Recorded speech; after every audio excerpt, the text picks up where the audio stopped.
quick summary. So good evening, everyone. My name is Nancy Molina. I work with PUSD, and I actually work under the Family and Community Engagement Center. We have two of us. It's me, and then my partner is Suzanne. Between both of us, we help all of our school sites with any family and community engagement. And we are so lucky to have a great partnership with Penn. So thank you, Susan and Laura, and then Jeff for helping us put this together. Some of the services that we offer at our engagement center are translation services.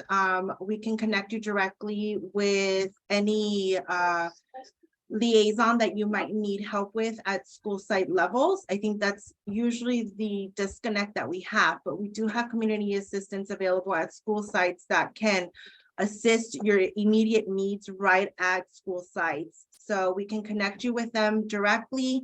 We also offer a variety of workshops for our parents, and we have tons of partnerships with our community for workshops that we might not offer directly through PUSD, but through collaborating with some of those partners, we can offer workshops such as the one we're having tonight. So I'll let Susan take it away. I will put my contact information in the chat box in case you need to get in contact with me. And the last thing, which I forgot, which is also really important, is we do volunteer processing. And I know that's a big one during the beginning of the school year. So once again, I will drop my contact information in the chat box. Feel free to message me if you have any questions. So thank you, Susan. Okay, thank you, Nancy. Hi, everybody. I'm going to go ahead and get started. My name is Susan Schwartz. I'm the program director for Pasadena Education Network, PEN. I'm here tonight with Laura Diaz-Allen, who's our family engagement community engagement person, director. I never know what the right title is.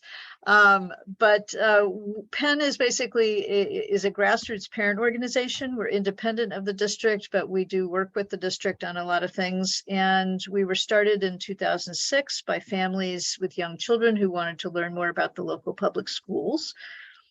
And so today we connect over 2,000 PUSD families and prospective families with information about schools, about the enrollment process and school tours, but also about how they can best support their child once their child is enrolled in a PUSD school. So that's why we're here. Laura, do you want to introduce yourself and say hi? Sure.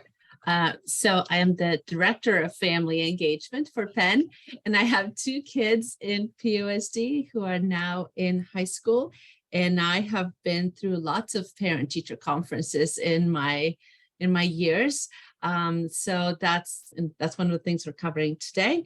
And my job is to connect families in the community with information and with each other.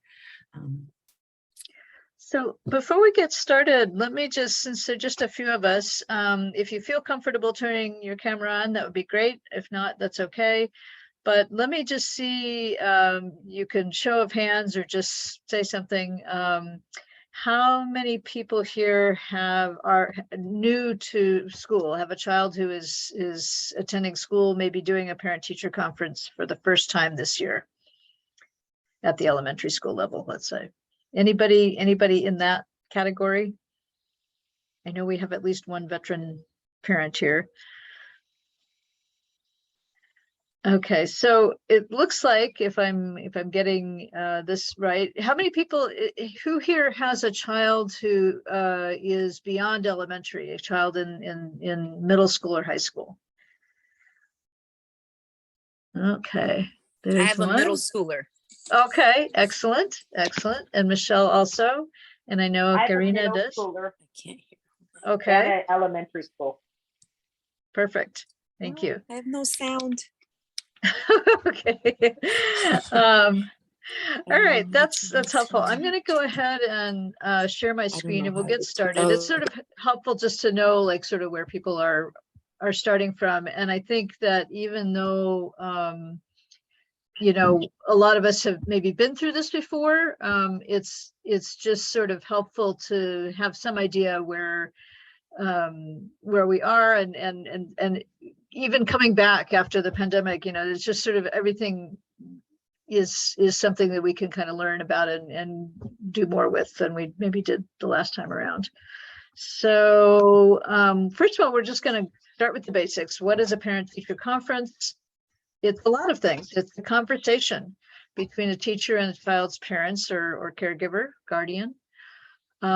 It's a chance to really establish a mutual understanding.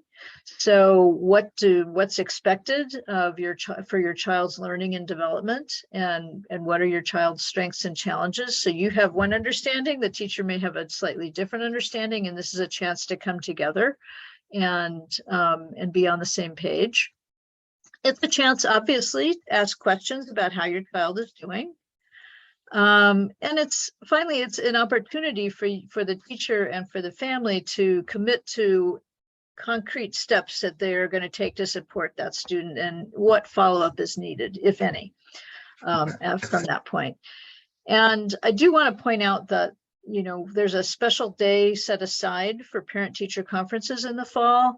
But it's not, you can have a conference at any time that you need to. It's not like this is your one shot or your only opportunity to have that kind of conversation and check in. So we usually kind of think about the parent-teacher conference as a chance to ask the teacher, how is my child doing? And that is, of course, a good question. But it's also, you know, let's break it down a little bit. We really, you know, this is a chance to really find out what is it that your child is supposed to be learning. And you may have heard some of that at back to school night. You may be getting communications from your child's teacher or teachers about what they're working on, a syllabus or some kind of week by week, here's what we're doing. But you know, this is a chance to get clarity on that. If you're not sure, if something you saw or read or heard is not clear to you, this is a chance to get that clarification. And Laura, feel free to just jump in, you know, with anything I'm missing here. Yeah, I think, you know, it's helpful to have this chance because kids don't always tell you what they're learning, right? And now with Canvas, we have a better idea of what assignments they have. But even so, sometimes we may not be sure of, you know, how much they're supposed to be doing or the depth of something. So yes, good time to ask. The other thing that we have a chance to learn is sort of how is that learning being evaluated? So what sorts of things are the teachers looking for to assess how well your child is in fact learning whatever it is they're supposed to be learning? And then, of course, what is your child actually learning? So, you know, again, it's sort of the understanding the expectations and then actually, you know, what's happening. What are my child's strengths and weaknesses as a learner? And, you know, this is something that the teacher will have observations about, but you also know something about your child and where they're struggling and where they're maybe where they're bored, maybe where it's too easy. So that's part of this conversation as well. And then obviously what can we do to support my child's growth and development? But we only have 15 minutes. So it's a pretty short time to put a lot of this. This could be a conversation that could go on all day, right? So you have to try to think about how to get to the main points quickly. And so to make the most of the time, it's really important to come prepared and also to think about anything that needs to be followed up afterwards. So again, keep in mind that this is not the one and only chance you will have to have a conversation with your child's teacher, but it is this dedicated time. And so the more that you can be clear about what things you want to ask or any particular information that you think is going to be important for you to share with your teacher, you know, make some notes before you go in, and we'll talk a little bit more about that but it's sort of like if you're going to the doctor's office, you know, maybe they're going to ask you, you know, do you have any concerns, you know, and if you haven't thought about it ahead of time, you're going to forget the thing that you meant to ask. And so it's really good to make some notes of your own ahead of time.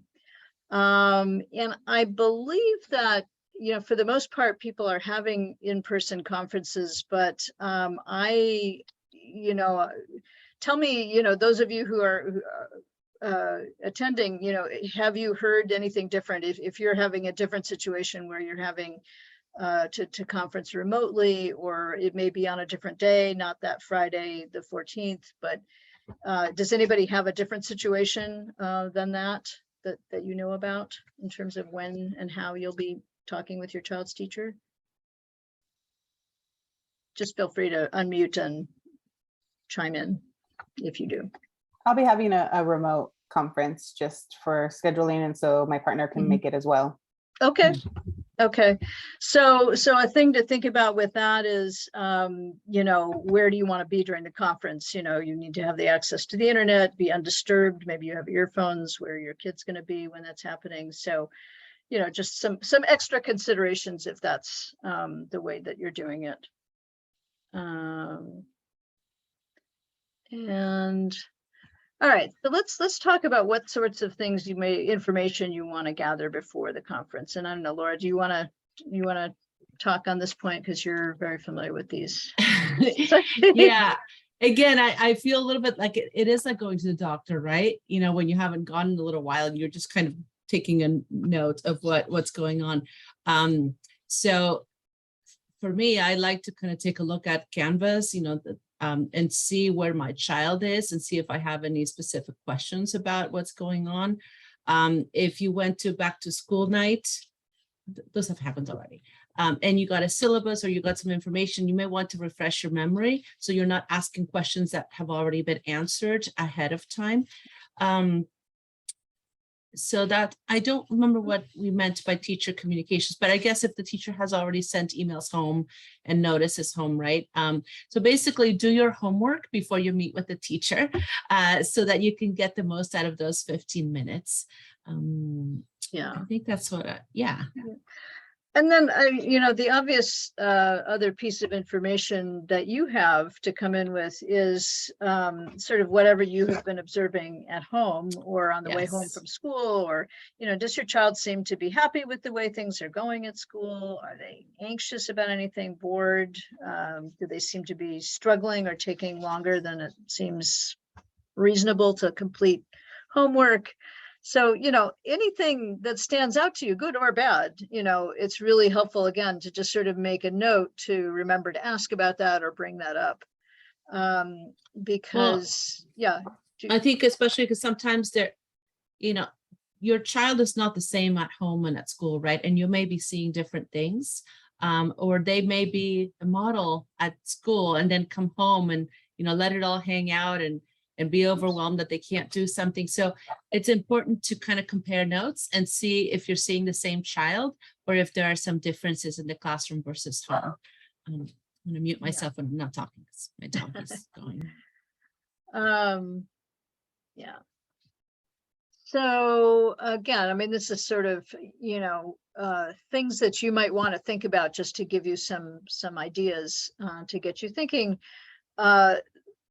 It's not that you would be covering all these topics necessarily, but this is just sort of a list to go through to help get you thinking about whether there are any things in particular that would be worth bringing up. So, you know, what does your child like about school? And that could be a favorite subject or activity. It could be their friends. It could be recess. And you can have that conversation with your kid before you go to talk to the teacher. Or you may already have a pretty good idea from conversations you've had about those things.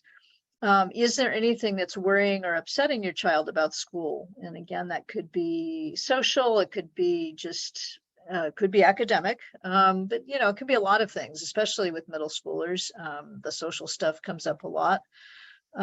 So, you know, be thinking about those, maybe just make a note if there's anything in that area that is really noticeable to you, because I think it really is helpful for the teachers to have that input, and they may have some observations of their own from what they're seeing during the school day.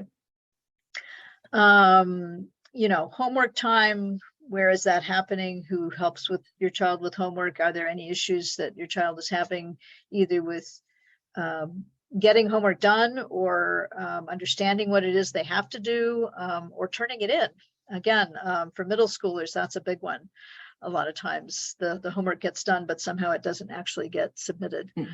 Um, Laura says, ha, ha, ha. Yes. Yes.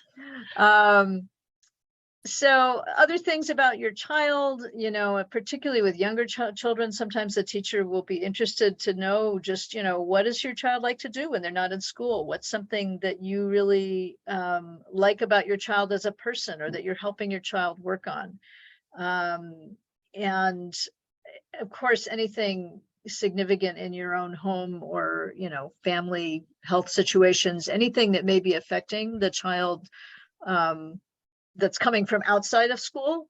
You know, it's not like you need to tell the teacher a lot of private information that you don't feel like disclosing, but if there are things that are stressors that may be affecting the way the child is showing up to school, then that may be helpful for the teacher to know about, or to know something about. Go ahead. I just wanted to add that if there's a lot that you need to share about your child, or maybe you're leading into possibly an evaluation for a learning disability or something like that, I personally used to like to write an email ahead of time, like at the beginning of the school year, but at any time really, to give the teacher context for what I was concerned about. Or if I hadn't done that, I might follow up a parent-teacher conference with that email. And kind of treat the parent-teacher conference again like you do a doctor's visit, just with like, okay, what are the more interesting or more acute things that we need to discuss that might be a little too either delicate or personal or whatever to do over an email, that you might want to just do in person, and to maybe make some joint decisions. So just the thought of where this might fall in a broader context of sharing things about your child. I also like to use this to clarify things that my child may have told me about the teacher or the classroom. And it could be anything. It could be the teacher doesn't like me, or it could be, you know, whatever. A rule that just seems really odd to me, right? This is a good time to just say, I know kids say things, you know, can you just clarify this thing? Again, so just, you can use this time for just, you know, kind of getting through the stuff that's a little too odd to discuss via email. Yeah. And I do think that that I keep coming back to the word clarify or clarity, and being clear, being comparing notes. You know, you're seeing the same child from two different perspectives, and so to the extent that you can kind of do that, comparing notes, and that's not just seeing the child, but, you know, what is the child saying about the situation? How are they responding to something? And so that is probably the most helpful thing about actually being in the same room or on Zoom at the same time, you know, in real time with the teacher, to be able to make sure you're on the same page. And if you're not, to look at that and see, okay, well, what could be going on here? So some of the things that you might actually be wanting to ask about, instead of just sort of, how is my child doing? You might want to look at how well your child demonstrates what they're learning.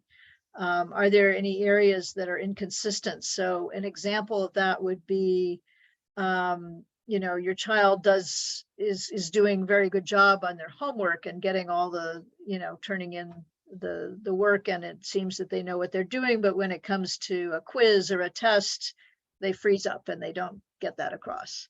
Or they seem to understand in class with the lesson, but then when they go home to do the homework assignment, they're completely lost. So, I mean, so mismatches like that, any kind of inconsistency that you pick up on. Laura, do you want to add? Well, yeah. And example? again, thinking about, you know, potential issues, like if you suspect that there might be some issues, one question might be, you know, whether your child is answering things verbally and demonstrating verbally that they understand what's happening, but they're not writing it, or they're writing very little. Just things where, you know, again, lack of consistency. And then, the issue of is my child working towards his or her potential? Your child might be doing everything that is being asked of her, but they may not be working towards their full potential. They may be bored. They may be feeling like they need to be challenged a little bit more. Um, or you may feel that way, or your child's teacher Well, may see that as well. or maybe the the opposite, testing. they may be struggling to do what's being asked of the class, and there may be some areas where they need extra support. Right, or maybe they've done some testing, like using the iReady or something like that, and given the test, the child should be demonstrating, a different level of skill, and they're not for some reason. And, again, just sort of talking a little bit maybe about what you and the teacher see as your child's strengths and weaknesses as a learner. So, for example, that's not just, does my child have his times tables down, but is my child, when he's struggling, does he ask questions? Does he just give up too easily, or, get discouraged? Things like that. Sort of what are the strengths and the weaknesses of the learning process? Because that's something that, often teachers will say, the child who struggles a little and asks those questions and persists in that way is going to be a stronger learner in the long run, because everybody's going to get to something they can't do easily at some point. And the kids who have to learn the skills of how to work through that and master something when it's not easy are going to be stronger in the long run. Obviously, if there are any real particular skill gaps that, the teacher is working on something and your child seems to be struggling with a particular piece of it, they may be able to recommend something that you can do with your child at home to strengthen that. And then finally, you want to get some sense of how your child is progressing compared with others in the class. If there are anything that really jumps out. Obviously, every kid is a little different. Kids are going to be all across a continuum in terms of their, how well they do with a particular topic or subject. But if there's anything in particular, for example, if you're comparing, compared to the other boys, compared to the other English learners, compared to the, so yeah, you were going to say something, Laura. Well, yeah, this is here because I clearly remember visiting my child's class, and outside the classroom, there was a board and everybody had written a little story, right? And there was like a page of a story for every other child, and my child had a sentence.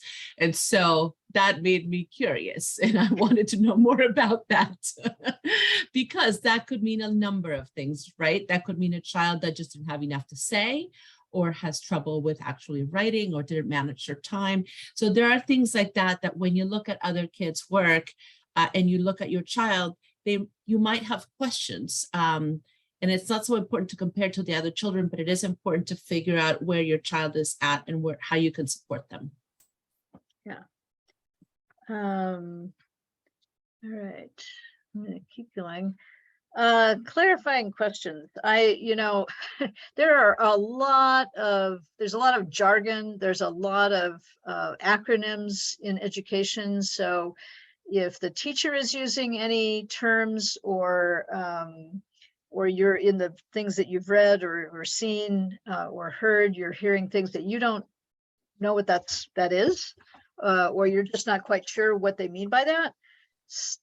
They're teachers, right? You can put up your hand and say, wait, excuse me, can you explain what that is? Or give me an example, because maybe they're not using jargon, but they're talking about something and you can't quite picture what it is that they're referring to. So then you want to, it's okay to slow them down and say, can you give me an example? So that's a big one. And if your kid happens to hear you do that, say you're home, it's a great example, for your child of being brave and asking questions that you think maybe everyone else understands, but you don't. Right. Okay, so what are some of the things that may come up during a conference that might be obstacles to your child learning or making the kind of progress that you'd like to see? So, this may or may not be something that comes up in your conference. But if it is, some of those, it may be factors that are at school, it may be factors that are home that are making it harder for your child to thrive. There may be some ways in which your child is not a typical learner. And I mean, maybe I don't know if there is a typical learner. Everybody comes in with different things. But that's something to, to be open to exploring if there seems to be something pointing to that. And then the next question obviously would be, if so, what sorts of strategies or resources can we access, and what's the next step, and how are we going to follow that up? So, Laura. And here's a point that I think is very important to make, which is that sometimes teachers feel like they can't be the ones that bring this up to a parent, like it's not their place, or like they're going to offend someone if they say it. So if you have any concerns about your child and you think that there might be something going on that requires more support, please ask the teacher and give them the opportunity to tell you. Up to 20% of kids have dyslexia, they're saying. So that's just one thing. So if you have any concern that, again, that there might be something worth discussing and following up, please make it easier for the teacher, because sometimes they really don't feel like it's their place, and you want that information.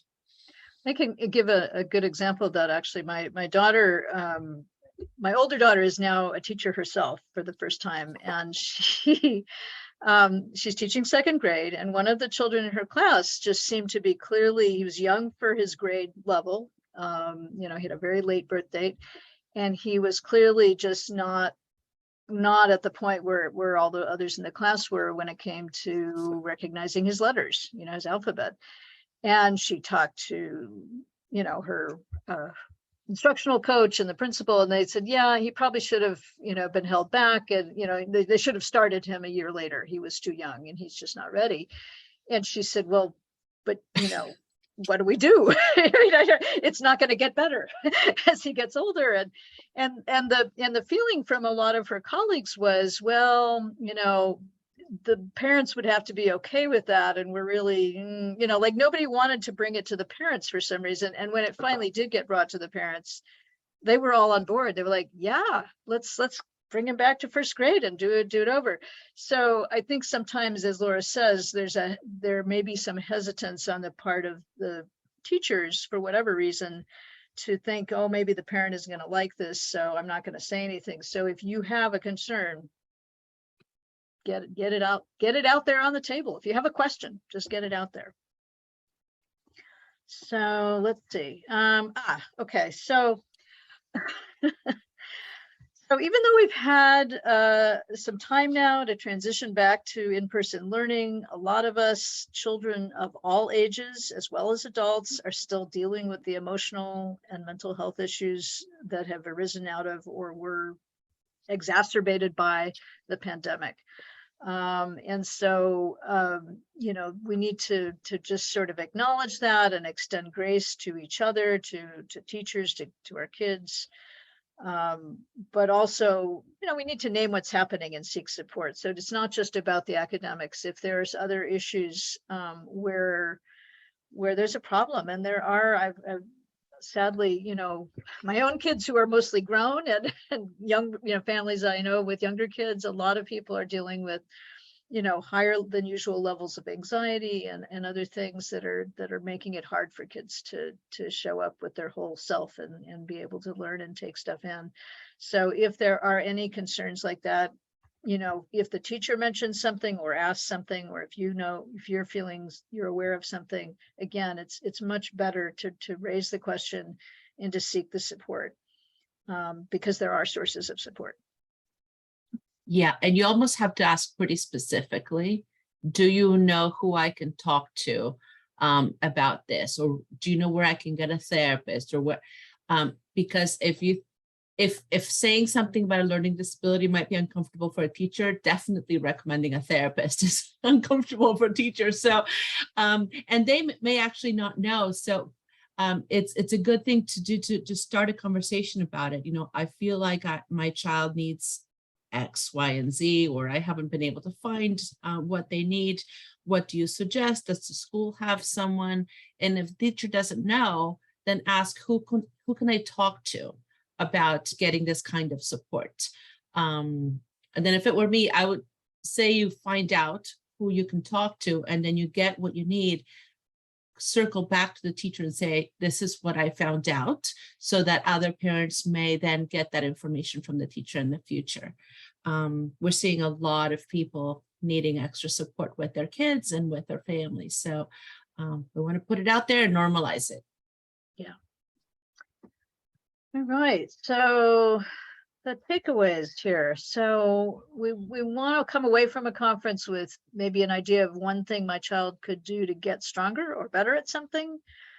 Maybe developing that growth mindset where they don't get discouraged as easily. Maybe you just want them to be happier. That's always like the thing I want for my kids after any given phone call.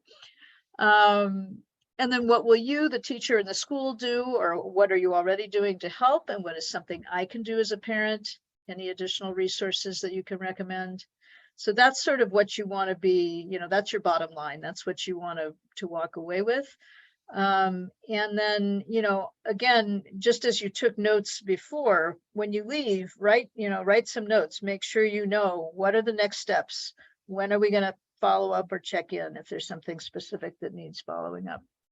And, you know, and as Laura was saying earlier, if there are next steps, it's a really good idea to just sort of write an email after you get home, just summarizing what your understanding of who's going to do what, and send that off to the teachers so that you just both have that, you know, in writing in a way that you can remember and refer back to if you need to. I just want to add something. It's a tiny bit outside of the scope of a parent-teacher conference, but sometimes in having conversations with teachers, we learn that they need more support in order to support your child. They might need an extra body in the room, an extra book, whatever it might be.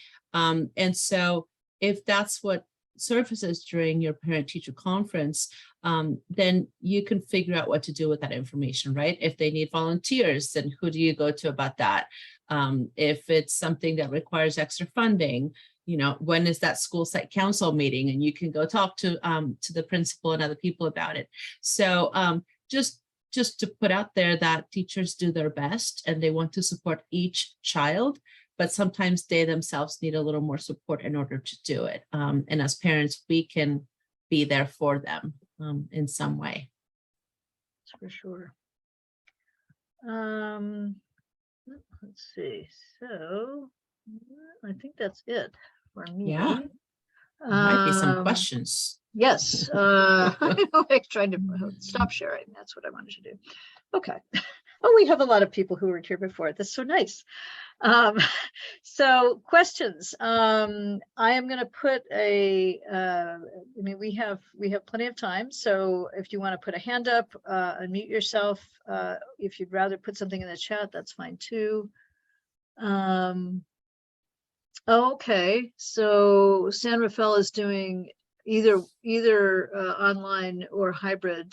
Oh, wait, that's not San Rafael. Oh, it is. Okay, two pieces of information. Through WebEx at San Rafael and hybrid of Parent Choice at Octavia Butler. Okay, great. Thank you for that. Any other comments, questions, observations? Things you've learned over the years in teacher conferences? I'm glad that that we now have the capability of doing the virtual meetings, because it's hard to take off work, you know, when they're in the morning or when you have two children and they're all happening at once and you can't possibly be in two places. So that's a nice thing that the pandemic gave us. It did not give us many nice things, but that was one of them. Right. So I'm gonna actually share my screen one more time, just quickly. Oh, that's okay. So we actually have a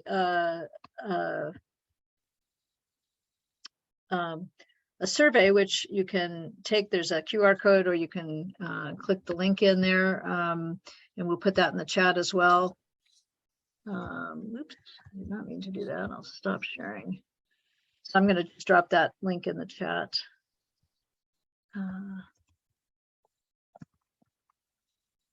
I am curious if elementary school parents feel like they know what their child is learning from what they see on Canvas, or what comes home. It's been a minute for me.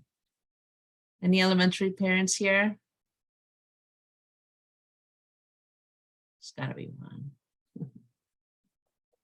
You can just unmute, and you don't have to raise your hand. You can just Yeah. jump in. Yeah, like, do you guys know what? Okay, so Jetty's not looking much at Canvas. Okay, so in the past before Canvas, the only way you had of knowing what your child was learning, other than going to school and looking around the classroom, was to look at the homework, right? And then, you know, with Canvas and with the pandemic, you could have an idea just by looking at Canvas. And I'm just curious as to what's happening now, you know, whether it's a mixture. Hi, this is Robin. I have well, she's in first grade now.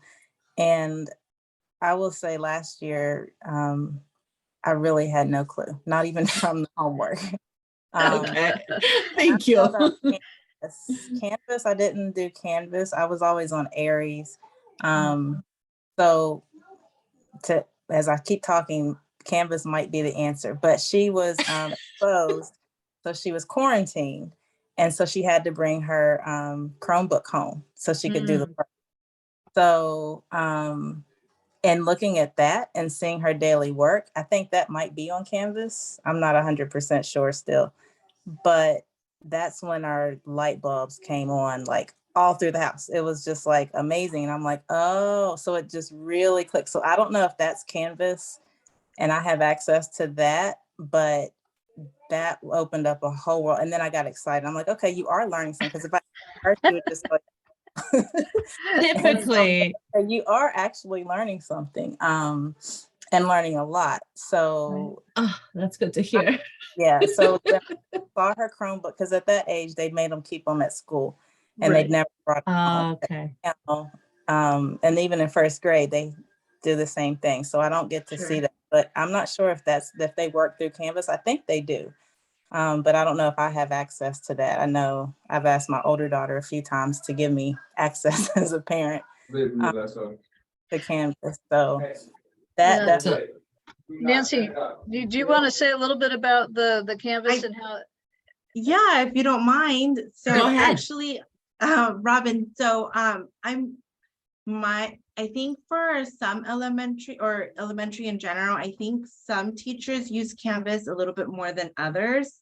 I know that it is highly recommended, because if students, you know, we are still being exposed. And so if students are still testing positive, they are being told to stay home. So for that reason, I feel like some will adopt the Canvas, but I know once you get into middle school and high school, Canvas is like full-blown the portal that you want to make sure you have access to, because teachers do upload majority of their work on there, and you're able to actually see what assignments are being asked for your student to do. Some teachers will label them as homework, others will label them as modules. So it just depends on the teacher and how they work on Canvas. And then I believe that the way you can get access is by contacting the office at the school. But I am gonna put that down on my notes, because I think that's a great question. And I definitely want to make sure that I have the answer to that. So I will find out the answer. And I believe I have your contact information. And if everyone else is interested, I can also send it to everyone else, that information, but I will definitely email you if you're okay with that, and let you know what I find out. Yeah. Yeah. And that may also be a good question for the teacher during parent-teacher conference, right? Like, Yeah. where could I maybe see what my child Right. is learning? Do you use, I mean, they don't have to use it in the same way that middle school does, but if they're using it, it would be nice to know that they are and how to get to Right. it and see it, right? I just put in the chat and we will share this via email as well. But they're on the Family Resource Center's campus page on their website.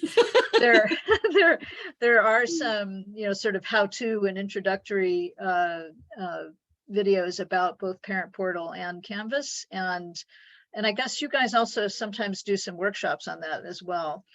Is that right? I don't know if you have. Yes, anything- so the parent portal is a little bit different than Canvas. So the parent portal is it's linked directly into Aries. And so if you do have the parent portal, it's an app that you can download on you have to get permission for the app. So the way to do it is to contact your office and let them know that you would like your student's verification code. There's a unique verification code that goes along with each student at each site. So it does change when your student goes from elementary to middle and middle to high school. And so that verification code, they'll print you out a sheet of paper and it'll have a verification code with your student's student ID number, and then it'll actually break down exactly what you need to do. So the first portion of it would be to essentially create an account on a computer. You do need to create the account on a computer. So you can use, if you don't have a computer device at home, you can use your student's Chromebook. That'll work as well. So you create the account. Once you create the account, then that will allow you to download the application onto your phone and log in. And then once you log in, you can see attendance. You will be able to see assignments, and then you will also be able to see your teacher contact information. So in the event that, I don't know, you might be on the app or you find it easier to contact the teacher directly through the app, you can actually send them emails directly through this app versus having to, come off the app and go into your personal emails. You can send one that way as well, so. Yeah. So by middle school, you will definitely want to have all this ironed out because you can see in real time if your child was late to class. I mean, it's fantastic. That is very true. You don't have to ask them things, you just know. Any other questions, or, has anybody got any particular concerns? Maybe you're not. Is there anybody who hasn't had their parent-teacher conference scheduled yet? Seeing nobody. I have it for my elementary kid. We have it scheduled, and then I just got my first invite from Butler, Washington today. So like 1 out of 6 teachers sent an invite. So that's encouraging at least. So for Butler, for the middle school, do they each teacher sends a separate scheduling request for that, or how does that work exactly? Yeah, I'm learning. I guess so, because I just got the one today, and I think yesterday it's something. I feel like it was something you guys did with Penn or whatever that I learned. Oh, it was a PTA meeting last night. Okay. That they each will send it individually, but Okay. Yeah. Yeah, Karina. Go ahead. Also, something we didn't touch on is that some teachers want to have the students be part of the parent-teacher student conference. So I know that that's something we did at Hamilton, and it was interesting, to have that experience. I don't know that I prefer it, but just letting you know that this may be a teacher's preference. Yeah, particularly with, I think that my recollection was in middle school, they did that more, but not everybody does it the same way, so. yeah, our elementary teacher preferred not, but I didn't ask about middle school. Okay.